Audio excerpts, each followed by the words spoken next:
Here you can see four belt drive systems. In the pictures on the left, the driver pulley is ahead of the driven pulley in relation to the x-axis, and in the pictures on the right, it is further back.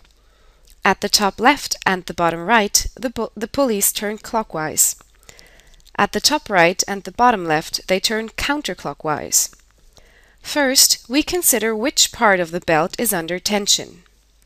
In the top left picture, we can tell from the position of the motor that the top section of the belt must be under tension.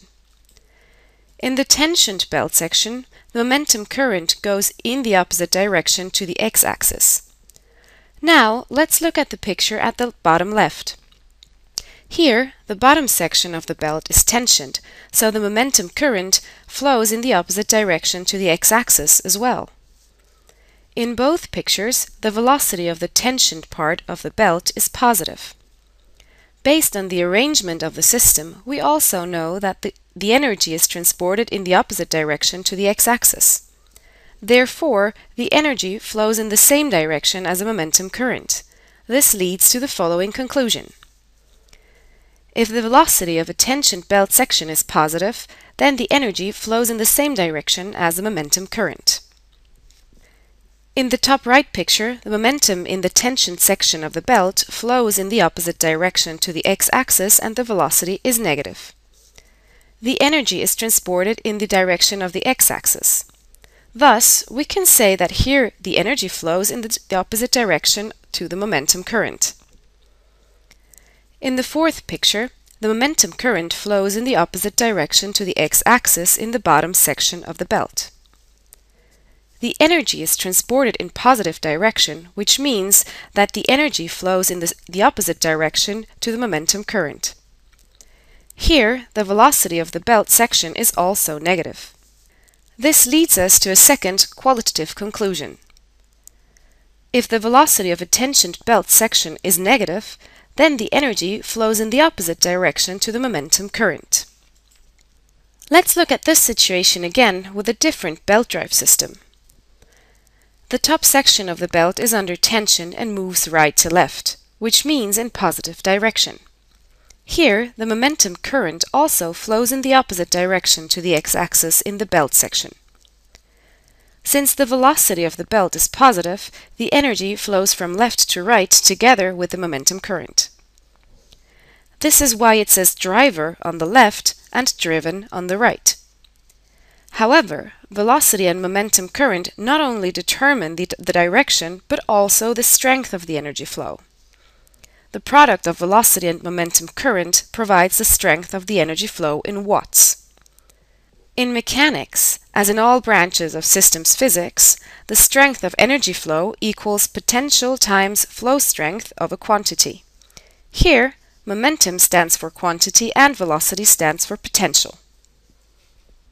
Here you can see the fluid image or the liquid representation of a collision between two freight wagons. The tank on the left represents the advancing wagon. The one on the right represents the initially stationary wagon. In the fluid image, the momentum appears as a liquid and a body appears as a cylindrical tank. The cross-section of a tank corresponds to the body's mass and the liquid level corresponds to the velocity. Therefore, the momentum equals cross-section times height, or mass times velocity. The rate of change of momentum, therefore, equals cross-section times rising or sinking velocity, or mass times acceleration. Since the momentum currents are called forces, the outcome of the momentum balance is that the sum of all forces equals mass times acceleration. Now let's have a look at energy. The momentum current goes from the left-hand wagon through the buffers into the right-hand wagon. The momentum flows forward and the buffers are under pressure. In the buffers, the momentum current falls from a high velocity to a low velocity, thereby releasing process power. Later, the buffers will move apart and the momentum has to be pumped up to a higher velocity. In the process, the buffers release a part of their absorbed energy back into the momentum current. This liquid representation shows a collision in which both wagons are advancing toward one another. Again, a momentum current flows down, releasing process power. The process power is proportional to the flow strength and proportional to the velocity difference. The sign of the two velocities is irrelevant. The transport direction of the energy flow, however, is directly linked to the sign of the velocity. The momentum current flowing out of the left-hand wagon is loaded with energy. Since the velocity is positive, the energy flows in the same direction as the momentum, which means out of the wagon. In the second wagon, the velocity is negative and the energy flows against the momentum, which means the momentum goes in and the energy comes out. A man is sawing at a wooden beam. At the moment, he is pushing the saw away from himself. The momentum current flows forward through his arm and the bow, creating a compressional stress. In the blade, the momentum current flowing backwards creates tension. Energy is released between the blade and the beam. The process power equals the momentum current times the velocity difference. Half a period later, the man is pulling at the saw. The momentum current flows out of the beam, back through the other part of the saw blade, and through the man into the ground. The momentum current releases energy between the beam and the blade. Although the momentum goes back and forth as the man saws, it transfers energy from the man onto the sawing area during pushes as well as during pulls. This is only possible because momentum current and velocity change signs synchronously. During pushes, the velocity is positive and the energy is transported in the same direction as the momentum. During pulls, the energy flows against the momentum but still from the man to the sawing area. Kinetic energy is the energy that is stored together with momentum. This energy can be calculated using a fluid image. The momentum that was transferred to a body when it was moved had to be increased by half the velocity on average. The work needed for this equals amount times the mean pumping height, or momentum times half the velocity. If the momentum contained in the body is replaced by mass times velocity, then the kinetic energy equals mass times velocity squared divided by 2. This formula is also valid for a body moving backwards. To accelerate a body in reverse direction, momentum has to be pumped out. The mean pumping height again equals half the end velocity. This is why, in this case as well, the acceleration work and therefore the kinetic energy equals momentum times half the velocity. The momentum of a body moving in a straight line can therefore have positive as well as negative values. The corresponding energy, however, is always positive. Here we can see Sir Isaac Newton pumping momentum from the Earth into a body. The body gets faster and faster as a result of momentum supply. However, the higher the body is filled with momentum, the harder the pumping gets. Therefore, Newton is able to pump less and less momentum into the body per energy unit. Still, Newton claims that there are no limits on velocity because infinite momentum can be pumped into the body. The young Einstein is watching skeptically. This system dynamic model explains the structure of mechanics. The model consists in its core of a momentum balance with just one momentum current. The momentum current, which is also called force, changes sinusoidally with time. As the liquid representation shows, velocity equals momentum divided by mass. In the second reservoir, the velocity is summed up to the distance traveled. Since the momentum current changes sinusoidally, the momentum fluctuates between 0 and a maximum value, and the body jolts forward continually. At the values of force and mass chosen here, the body, at times, moves faster than light.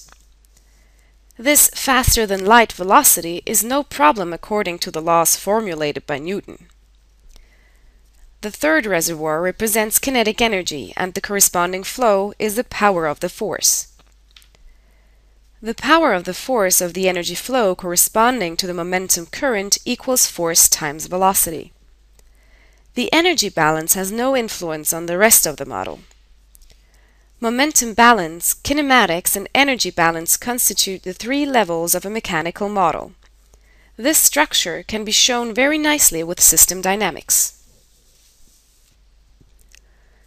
Einstein explains to exhausted Newton why no body can move faster than light. A motor-driven pump conveys large amounts of momentum into the body. Since energy equals mass according to Einstein, the added energy increases the body's inertia. Therefore, the cross-section of the tank in the liquid representation increases as well. The higher the level rises, the more energy has to be pumped in with the momentum, and the more the cross-section of the tank increases. As Newton has postulated, Einstein can pump an unlimited amount of momentum into a body. Since the body's mass continually grows with increasing energy supply, the acceleration gradually approaches zero despite constant momentum supply. Near light speed, the mass increases so greatly that the momentum that is pumped in mainly has to cover the increase in mass. Therefore, there is hardly any momentum left to increase the body's velocity. The corresponding equations can be deduced directly from this picture. The relativistic model differs from the non-relativistic one in just one point. The energy balance has to be replaced by a mass balance. Mass flow equals energy flow divided by light speed squared. Energy flow is still calculated as momentum current times velocity. Velocity equals momentum divided by mass, and in the calculation, the present value is to be inserted for momentum as well as for mass. This makes the mass balance an essential part of the overall model. Light speed is not just a limit that prevents additional acceleration of a body. The limit is given by the increase in mass and the corresponding requirement of latent momentum. Systems physics offers new ideas and surprising images. However, it also brings clarity to the structure of mechanics by showing how to draw free body diagrams. A force is defined as the strength of a momentum current or a momentum source. Therefore, forces are attributes of systems and not independent quantities. This means that forces only occur when a system is defined. I will now demonstrate how to indicate forces using the example of a skier who is being pulled up a mountain on a ski lift. The system to be examined is the skier. He is under the influence of weight force, which cannot be directly verified as it is a source-like exchange of momentum. A second force comes from the rope and a third from the ground. The rope force always acts in the direction of the rope. The ground force can be divided into a normal force and a sliding friction force. Now we introduce a suitable coordinate system. To calculate the x component of the rope force, we multiply the value of the force by cosine beta. The y component equals rope force times sine beta. The weight force can be divided by the help of the angle between the horizontal line and the slope. The ground force has already been divided into normal and sliding friction force. All the forces together determine the skier's rate of change of momentum. The rate of change of momentum equals mass times rate of change of velocity, or mass times acceleration. In x direction, there are the x component of the rope force, the corresponding component of the weight force, as well as the sliding friction force. Together, they determine the skier's acceleration. In y direction, there are the y component of the rope force, the normal force, and the normal component of the weight force. These three forces keep the skier in balance. Define the system, indicate the forces, and formulate the momentum balance. This commonly accepted method receives new meaning in systems physics. To every momentum current, an energy flow can be attributed. The strength of this energy flow equals momentum current times velocity. Now we transfer this relationship to force and thus receive the power of a force. The power of a force equals force times velocity. Since we can attribute an energy flow to the currents of each of the three momentum components, the three force components have to be multiplied by their corresponding velocity components in order to calculate the power of a force. This gives us a scalar product of the force and the velocity of the force application surface. The power of a force is measured in watts, just like the energy flow or process power. The power of the rope force equals a scalar product of force and velocity. This scalar product can be noted as a rope force times velocity times cosine beta. For the friction force, power equals friction force times velocity. However, the power is negative because the two vectors are directed against each other, meaning that the outflowing momentum current takes an energy flow away with it. Then the momentum goes into the ground without energy, and the energy is dissipated between the skis and the snow. The power of the normal force is zero per definition, because a force that acts normal to the direction of motion has no power. The normal force is a restraining force, and such forces, as we know, have no power. The power of the weight force equals weight force times velocity times sine of the inclination angle. This power is negative, which means that the energy flows out of the skier and is stored in the gravitational field. The energy stored in the gravitational field is often called the potential energy of a body.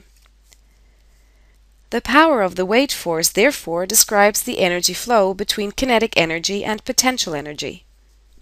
If a kinetic and a potential energy are attributed to a body, then no power can be attributed to the weight force. Power is a quantity that is attributed to a force or angular momentum. Work is an energy transfer that must also be attributed to a force or an angular momentum. This is why we speak of the power of a force and the work of a force. As long as we have not made a free body diagram and indicated the forces correctly, we do not yet have the right to speak about power and work in the sense of mechanics. Here you can see, among others, the force-time diagram. The force increases at first and then goes back to zero. Below is the velocity-time diagram. If force is integrated over time, you receive the momentum transferred. This momentum corresponds to the area below the red curve. If you integrate velocity over time, you receive the distance that is covered. The distance corresponds to the area beneath the blue curve. Now, the power of the force equals force times velocity. This value corresponds to the green rectangular area in the diagram. If this power is integrated over time, you receive the value of the work. The work of the force corresponds to the volume of a body in the diagram. There is also a different way to calculate the work of a force. To do this, we will consider the very short time interval of dt. The work, or power times a short time interval, appears in the diagram as a thin cuboid. Now we can express the volume of this cuboid as base area times height. The base area corresponds to a line segment and the height corresponds to the force. The work of a force can therefore also be calculated from the distance. The work of a force can be formulated more elegantly and compactly with the help of mathematics. To do this, we will turn again to momentum currents and energy flows. The energy flow attributed to the three momentum currents corresponds to the power of a force. This power equals a scalar product of velocity and force. The work of a force equals the power integrated over time. Now the velocity can be multiplied by the time, resulting in a short segment of the distance. If we integrate the force over all segments of the distance, we receive the value of the work. The work of a force can be calculated either from the power using integration over time or directly from the force using integration over the distance. For linear movements, the work of a force equals the area under the force-distance diagram. Here you can see the force-distance diagram of a hydraulic buffer from the Schwab Verkehrstechnik company in Schaffhausen. Force is indicated vertically in kilonewtons. The force rises to about 600 kilonewtons. The distance is indicated in millimeters. In this example, a freight wagon collides with another wagon at different speeds. The advancing wagon has a mass of 90 tons and the initially stationary wagon weighs 80 tons. The area under these curves corresponds to the energy that is converted in a buffer. Here, it's not about the work of a force, but about the energy that is converted in the buffer by the momentum current. Here is a system dynamic model of an overrunning collision. If you've really understood this model, then you know how one-dimensional mechanics is structured. At the core of the model, we can see the momentum balance with the two reservoirs and the momentum current between them. The momentum is divided by the mass to receive the velocity. Then we can integrate the velocity over time and receive the distance that the wagons have moved from their starting positions. The distance between the two wagons and the velocity difference determine the strength of momentum current. The effects dependent on velocity are called damper laws, and the effects dependent on delta x are called spring laws. So much for the dynamic model. Above it all is the energy balance. The two reservoirs on the outside stand for the kinetic energy of the two wagons. The reservoir in the middle stands for the process energy, that is, the energy that is absorbed and then partly returned by the buffers. The energy flows equal momentum current times corresponding velocity. For each reservoir, we have to indicate an initial value. For momentum, this is mass times initial velocity. For kinetic energy, it is initial momentum times half the initial velocity. If you can put together models like this one on your own, then you have understood the structure of translational mechanics. Mechanics is much more than just Newton's three laws. Mechanics is based on the storage and exchange of momentum and energy. Such processes can be illustrated in free body diagrams, momentum current diagrams, liquid representations, waterfall diagrams, or system dynamic models.